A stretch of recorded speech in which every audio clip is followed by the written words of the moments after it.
5-6 سال پرانی بات ہے، یورپ سے وہ کہنے لگے وہ کسی مولوی صاحب پہ عاشق ہو گئی تھی، کوئی عالم کا انہوں نے مجھے نام بھی بتایا، اور وہ تھیں شادی شدہ. اب وہ کیا تھے، وہ مجھے کہہ رہی ہیں کہ مجھے ان عالم سے عشق ہو گیا ہے، ان کے بیانات سنتی ہوں، ان کے ویڈیو دیکھتی ہوں اور میں بڑی پاگل ہو گئی ہوں. تو میں نے کہا آپ میرڈ ہیں، آپ شادی شدہ ہیں، آپ کو اپنے شوہر کے علاوہ کسی اور سے عشق نہیں ہونا چاہیے. کہنے لگی نہیں، میں بس یہ دعا کرتی ہوں مجھے جنت میں مل جائیں. کیا دعا کرتی ہوں؟ ٹھیک ہے مجھے پتا ہے کہ یہاں اگر میں کروں گی تو یہ میرے شوہر کے ساتھ بے وفائی ہے، یہ سب ہو رہا ہے مارکیٹ میں آج کل نا، اس لیے بتا رہا ہوں، میں کوئی انوکھی باتیں نہیں کر رہا. تو وہ میں نے کہا کہ آپ یہ دعا نہ مانگیں کہ وہ آپ کو کہاں مل جائیں، جنت میں. کیونکہ جنت میں جب آپ جاؤ گی تو اللہ آپ کی ہر خواہش پوری کرے گا، آپ کو وہاں دعا مانگنے کی ضرورت نہیں پڑے گی. تو اب ان کو یہ اشکال تھا کہ ہم نے علماء سے سنا ہے کہ جنت میں تو پرانا والا ہی ملے گا. ٹھیک ہے نا، جنت میں کون ملے گا؟ وہی والا جو اپنے ساتھ یہاں سے جائے گا. ان کو یہ اشکال تھا. تو میں نے ان سے کہا کہ جنت میں پرانا والا ملے گا مگر وہ پرانا رہے گا نہیں، اس کی ریپیئرنگ ہوگی، ڈینٹنگ پینٹنگ کا کام ہوگا، جتنے بھی اس میں ڈینٹ پڑے ہوئے ہیں وہ سب کی فلنگ ہوگی، اچھی طرح ریپیئرنگ کے بعد آپ کو ملے گا. تو انشاءاللہ آپ کو اتنا اچھا لگے گا کہ آپ کو وہ والے صاحب بھول جائیں گے جن کو آپ سوچ رہی ہو. اور میں نے کہا یہ بھی ہوگا کہ اللہ آپ کے ذہن سے جنت میں یہ چاہت نکال دے گا. ان کی پھر بھی سمجھ میں نہیں آئی. میں نے کہا پھر بھی اگر سمجھ میں نہیں آیا تو پھر آپ جنت میں جاؤ گی ہی نہیں. پھر یہ دماغ سے نکال دو کہ جنت میں مجھے وہ ملیں گے، کیونکہ جنت میں وہ جائیں گے جو اپنے دل کو اس قسم کی محبتوں سے، ناجائز محبت سے پاک کر لیں. اور یاد رکھو علماء نے ایک اصول بیان کیا ہے کہ دل کو ناپاک اور ناجائز محبت سے پاک کرنا اپنے اختیار میں نہیں ہے، لیکن اس کے اسباب اختیار کرنا اپنے اختیار میں ہے. حکیم الامہ سے کسی نے لکھا کہ مجھے کسی لڑکی سے عشق ہو گیا تھا، میری وہاں شادی بھی نہیں ہو سکتی، میں نے اس سے تعلق ختم کر دیا، اس کا تصور دماغ میں لانا چھوڑ دیا، مگر وہ دل سے پھر بھی نکلتی نہیں ہے. تو انہوں نے فرمایا کہ کوئی گناہ نہیں ہوگا اس پہ، کیونکہ آپ کا جو کام تھا وہ آپ نے کر لیا. مگر پھر بھی غیر شعوری طور پر دل میں تکلیف ہوتی ہے، یاد آتی ہے. تو نہ صرف یہ کہ گناہ نہیں ملے گا بلکہ اس پہ صبر پہ ثواب ملے گا. بات نہیں آ رہی میرا خیال ہے، ثواب ملے گا کہ بھئی دل میں محبت ہے مگر اس محبت کے تقاضوں پر عمل نہیں ہو رہا کیونکہ اس سے اللہ ناراض ہوگا. تو دل تو غیر اختیاری چیز ہے نا، کہیں بھی جا سکتا ہے، بیٹھے بیٹھے کسی پہ بھی آ سکتا ہے. تو یہ آج کل مارکیٹ میں بہت ہو رہا ہے آج کل. تو لڑکوں کو بھی عشق ہو جاتا ہے، پھر وہ پاگل ہیں، دیوانے بنے ہوئے ہیں. یونیورسٹیوں میں ایک لڑکے نے بتایا کہ میں کو ایجوکیشن میں تعلیم حاصل نہیں کرنا چاہتا تھا، میں بچتا تھا، لڑکیوں سے دور رہتا تھا، بڑی عفیف پاک دامن زندگی گزر رہی تھی. ماں باپ نے پکڑ کے زبردستی کو ایجوکیشن میں ایڈمیشن کرا دیا. اب جب ایڈمیشن کرایا کہہ رہے ہم بچتے رہے، کب تک بچتے، بالآخر آنکھ مٹکا ہو گیا. پہلے آنکھ مٹکا ہوا، اس کے بعد پھر گپ شپ، اس کے بعد پھر دوستی، پھر معاشقہ ہو گیا. کہہ رہے ہیں وہاں میری شادی نہیں ہو سکتی. اگر میں ان کے گھر گیا نا، کچھ میرے اپنے الفاظ بھی ہوتے ہیں تعبیر میں، پورے ان کے نہیں ہیں، میں سمجھانے کے لیے نا اپنے الفاظ کا تڑکا لگا دیتا کہ میں اگر ان کے گھر رشتے لانے گیا تو وہ لوگ میرے پیچھے کتے چھوڑ دیں گے. ٹھیک ہے نا، یعنی کوئی وہ حساب کتاب بنتا ہی نہیں ہے نا، تو کوئی امکان ہی نہیں ہے. اب میں کیا کروں؟ اب میں نے کہا اب آ رہے ہو میرے پاس، اب میں کیا کروں؟ پہلے آپ الٹی چیزیں کھاؤ، اپنے آپ کو بیمار کرو، جب مرنے لگو تو مولوی صاحب کے پاس آ کے بولو اب میں کیا کروں. یہ تو پہلے سوچنا چاہیے تھا.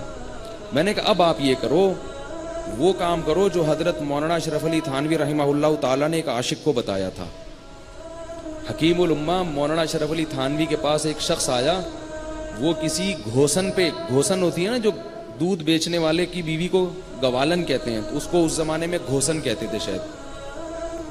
دودھ بیچنے والے ہوتے ہیں نا، تو ان کی جو عورت ہوتی ہے گھر کی، وہ دودھ بیچنے والی عورت، تو وہ گوالن ہوتی ہے نا، گوالن، تو اس کو گھوسن پہلے اردو میں شاید کہتے تھے. تو وہ کوئی خوبصورت تھی، تو ایک دودھ خریدنے جاتا تھا ایک بندہ اس سے، تو ہوتے ہوتے آہستہ آہستہ عاشق ہو گیا. تو اتنا پریشان ہو گیا کہ وہ دماغ میں اس کے دل میں بیٹھ گئی. ہو اس میں خواتین کا بھی بڑا قصور ہوتا ہے. ایک بات یاد رکھو، یہ خواتین سب ایسے نہیں ہوتی جو بیان سن رہی ہیں، ان کے علاوہ کی بات کر رہا ہوں. کہ بعض خواتین بندے کو پہلے فری کراتی ہیں، اس سے ہنس ہنس کے باتیں، بڑے اسٹائل میں مختلف انداز سے باتیں، ہو بندہ کیا ہو جاتا ہے، لٹو.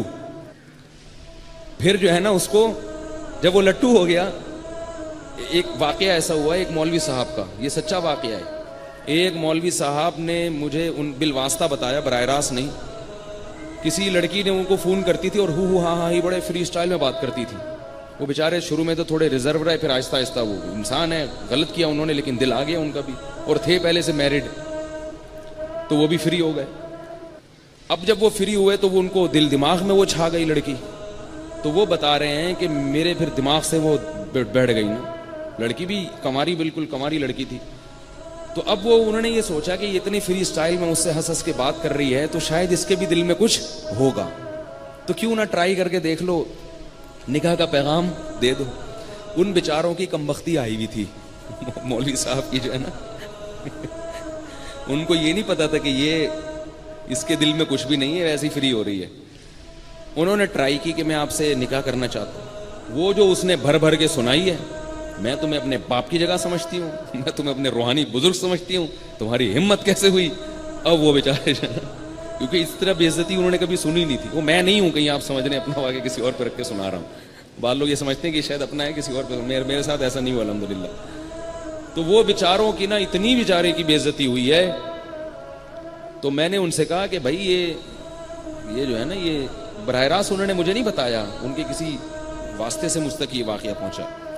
تو اس لیے آپ لوگوں سے بھی کہہ رہا ہوں، اگر کالج میں، اسکول میں، یونیورسٹی میں کوئی ذرا سی فری ہو جایا کرے تو یہ نہ سمجھا کرو کہ اس کے دل میں وہی کچھ خیالات ہیں جو آپ کے دل میں بھی ہیں. وہ بیچاری ویسے ہی بھائی سمجھ کے بعض دفعہ فری ہو رہی ہوتی ہے. وہ سمجھ رہی ہوتی ہے کہ میرے چچا ہیں، میرے انکل ہیں، ٹھیک ہے نا، اور آپ خام میں جو ہے وہ فری ہو رہے ہو کہ آپ سمجھتے ہو کہ عشق معاشقہ ہو گیا. تو اس سے بڑا نقصان ہوتا ہے. بندہ دماغ میں بٹھا لیتا ہے اپنی چیزیں، ہوتا سامنے والے کو کچھ بھی نہیں ہے.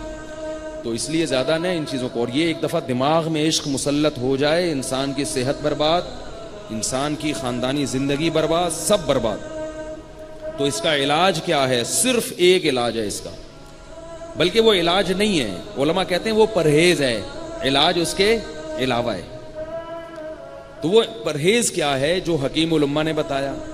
کہ وہ آیا کہنے لگا میں دودھ بیچنے والی پہ عاشق ہو گیا ہوں، میں کیا کروں؟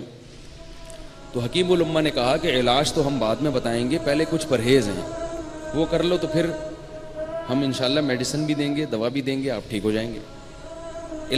پرہیز یہ ہے کہ وہاں سے دودھ لینا چھوڑ دو. دودھ پہ سب سے پہلی بات، دودھ وہاں سے لینا چھوڑ دو، ایک بات. نمبر 2، جان بوجھ کر کبھی اس کا خیال دل میں مت لاؤ. جان بوجھ کر کا مطلب ہے کہ غیر اختیاری خیال اگر آ جائے نا، وہ تو غیر اختیاری ہے نا، وہ تو اپنے اختیار نہیں. جان کر مت سوچو کہ اسپیشل اسی کو سوچنے کے لیے بیٹھے ہوئے. تیسری بات، اس سے کبھی بات مت کرو. کہیں بھی چلتے پھرتے گزر ہو جائے، بات چیت کرنے کی کوشش مت کرو، کتنا ہی ضروری کام ہو. چوتھی بات، اس کی طرف کبھی دیکھو نہیں. کہیں نظر پڑ بھی جائے نا، پتہ چل جائے کہ وہ آ رہی ہے یا جا رہی ہے، نظر گھما لو وہاں سے. کچھ عرصہ اس پر عمل کرنا پڑے گا. تو اس نے کہا کہ یہ نہیں ہو سکتا، مجھے تو دودھ چاہیے ہی نہیں ہوتا. وہ کہہ رہا ہے مجھے تو دودھ چاہیے ہی نہیں ہوتا، میں تو ویسے ہی دودھ خریدنے کے لیے اس کے پاس جاتا ہوں. تو حکیم الامہ کے پاس رکھا ہوتا تھا ایک کوڑا، جو ایسے فالتو ٹائم ضائع کرنے آتے تھے نا ان کا، تو ان کے لیے کیا رکھا ہوا تھا؟ کوڑا. تو وہ یا تو کوڑا انہوں نے دکھایا، یا کوڑے کا واقعہ الگ ہے اور تھپڑ کا الگ ہے، یا اسی واقعے میں ہے کہ کھینچ کے لگایا اس کے ایک زور سے تھپڑ. پہلے زمانے میں نا لوگ علماء کا احترام کرتے تھے، اگر یہ بڑے بزرگ اکابر کسی کو تھپڑ بھی مار دیتے تھے نا تو لوگ اس پہ تکبر نہیں کرتے تھے کہ بس ٹھیک ہے حضرت بڑے بزرگ ہیں، تھپڑ کھا لیا تو کوئی، سادہ سمجھتے تھے لوگ. تو ایک کھینچ کے لگایا زور سے تھپڑ، اور بولا کہ علاج کرانے آتے ہو مگر ڈاکٹر کی بات مانتے نہیں ہو. کوئی ڈاکٹر کے پاس جائے علاج کرانے اور ڈاکٹر کے ٹیکا لگاؤں گا، وہ کہے کہ نہیں ٹیکا تو نہیں لگاؤں گا میں. وہ کہے یہ دوا کھا لو، کہ یہ والی بھی نہیں کھاؤں گا. تو ڈاکٹر لات مار کے بھگائے گا کہ نہیں بھگائے گا؟ تو حکیم الامہ نے زور سے لگایا تھپڑ، وہ بیچارہ بھاگ گیا. بھاگ کے اگلے دن آیا، کہنے لگا وہ عشق میرا ختم ہو گیا.